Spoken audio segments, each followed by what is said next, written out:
Okay, so we have two Scandi style knives out with us here today by two different companies.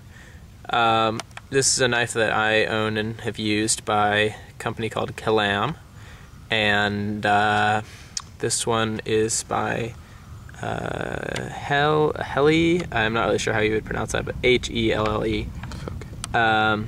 And they are both Scandinavian style knives, which means that between the flat, unground portion of the blade and the edge, there's only one change of angle.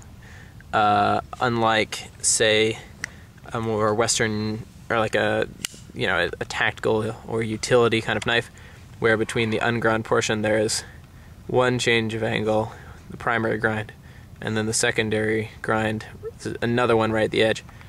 And the difference is that this is going to lead to a slightly stronger edge, and this kind of edge comparatively is not as strong, but it has some advantages, which are that it cuts more easily. You can get a really razor sharp edge, and it's a lot easier to sharpen because you can just lay that flat edge on your stone and there's no worrying about getting the wrong angle.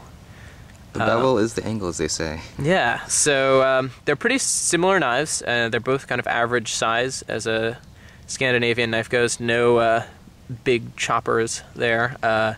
These are just real work knives for chores. They're just as long as you need them to be. They work great in conjunction with an axe. And these are both really good examples. This has carbon steel with the Kellam, and a curly birch handle, a little brass bolster there at the top. This is a standard birch with leather and antler spacers. Both have a tang that runs the full length of the handle, and you can see it's bolted there at the tip. The tang it's not what you call a full tang, meaning that the metal in the handle is not the same width as the metal in the blade. It's what you might call a rat tail tang, meaning it's a thinner piece of metal that runs through the handle. But you do get more comfort because the handle is completely encased in wood, and so it can be more ergonomic. And that's pretty standard with most Scandi knives. Very few of them are fully full tang with slabs on either side of the metal. This has a little bit larger handle, maybe a bit better for a larger hand, whereas this is a bit more slender. But both of these will work great in a practical work grip. These are not tactical knives designed to be held in some sort of fighting grip. These are work knives for a work grip, and they are quite comfortable through extended use. And this wood has kind of a nappy feel that it's not really a smooth finish. There's a little bit of texture on that wood still, so it stays in your hand really well. And so these are just two great work knives. They're about the same width, about the same price.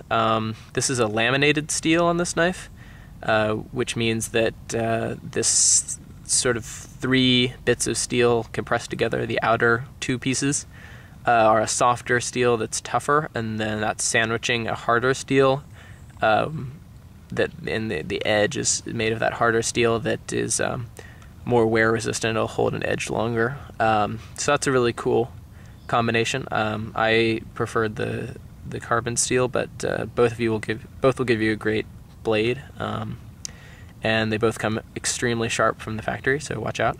A lot sharper than your average pocket knife.